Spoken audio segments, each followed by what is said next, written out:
Hi friends, ఈరోజు నాకు అర్థమైనవి మీకు చెప్పబోతున్నాను. ఇది బైబిల్ నుంచి బేస్ అయినవి. ఏమాత్రం ఈ బైబిల్ నుంచి బయటికి ఉండవు.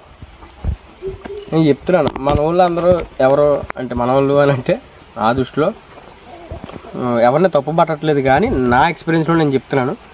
ఈ పాస్టర్లు, ఈ పెద్దలు, వీళ్ళు ఎవరైతే ఉన్నారో వాళ్ళు నాలాంటి యూత్ ఏమాత్రం బుర్ర పెట్టకుండా ఈ వ్యవస్థలో కలిసిపోయి పనిచేసి ఇలా చేయడానికి కారణం అని నేను అనుకుంటున్నాను.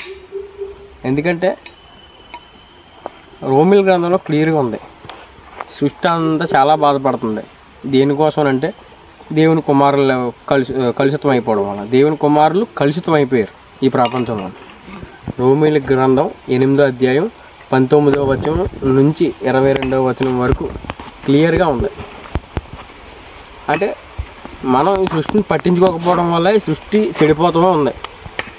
మన వాళ్ళు మారుతున్నారని చెప్పుకుంటున్నారు, కానీ చర్చిలు కట్టుకోవడం, పెద్ద పెద్ద బిల్డింగ్లు కట్టుకోవడం, ఇదంతా కూడా ఏంటండి నా దృష్టిలో అయితే లోకంలో కలిసిపోవడమే. నాకైతే క్లియర్గా కనబడుతుంది, లోకంలో కలిసిపోతున్నాం. డబ్బుల కోసం పరిగెట్టమంటున్నాం, మా జాబుల కోసం పరిగెట్టమంటున్నాం, మీకు దేవుడు దీవెనిస్తాడు అంటున్నాము. ఇదంతా కూడా నాకైతే అక్రమంగా, అన్యాయంగానే కనబడుతుంది. మనం పోటీతత్వాన్ని క్రియేట్ చేస్తున్నాం అంటే అది అక్రమంగానే కనబడుతుంది నాకంటే. మనమే వాళ్ళకి చెప్తున్నాం, అంటే పాస్టర్లే చెప్తున్నారు ప్రపంచానికి, మీరు దీవింపబడాలి, మీరు బాగా చదువుకోవాలనుకుంటున్నారా, మీరు ఆశపడింది ప్రతిదీ అవ్వాలనుకుంటున్నారా, మీ గోల్స్ అన్నీ తీరాలని అంటే మీరు దేవుడికి రావాలి, దేవుడి దగ్గర రావాలి, రావాలని చెప్తున్నారు తప్ప దేవుడి దగ్గరికి వచ్చాక ఏం చేయాలని చెప్పట్లేదు. వచ్చాక అసలు యాక్చువల్గా దేవుడిని తెలుసుకున్న తర్వాత నాకు అర్థమైంది అయితే, మనం ముందుగా మనసు మార్చుకున్న తర్వాత, క్రీస్తుని అంగీకరించిన తర్వాత యూనిటీ రావాలి. యూనిటీ ఏది? ఈరోజు క్రైస్తవంలో యూనిటీ కనబట్టలేదు. కొన్ని కోట్ల మంది ఉన్నారు. అసలు సృష్టిలోనే మనిషి జనాభా సంఖ్యలు కానీ మనం తీస్తే యేసుప్రభుని తెలుసుకున్న వాళ్ళే ఎక్కువ మంది ఉన్నారు. ఇలా యూనిటీ ఉందా చెప్పండి?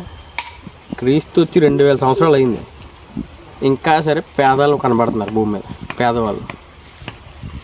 ఆయన ఎంతో బోధించాడు, అయినా సరే మన వాళ్ళకి అర్థం కావట్లేదు. ఇంకా సెల్ఫ్ కోసమే ఆలోచించుకుంటున్నారు. అంటే దేవుడు నిన్ను పట్టుకున్నాడు, నువ్వు నమ్మావు, ఇప్పుడు నన్ను పట్టుకున్నాడు, నేను నమ్ముకున్నాను అనుకో, నేను ప్రపంచంలోకి వెళ్ళిపోయి చెప్పేసి సువార్త 4 దగ్గర చెప్తే అలా ఆకర్షింపబడిన తర్వాత అంతే. నాకు దేవుడు ఇక్కడ చెప్పాడు, పలానా ఈ ప్లేస్లో చర్చ్ కట్టమన్నాడు, ఇక్కడ వీళ్ళందరికీ వెలుగ్గా నేను కనబడుతున్నానని చెప్పమన్నాడు అని చెప్పి ఇంకా అక్కడ దిష్టి వేసి ఇంకా అక్కడే ఉండిపోతున్నాను.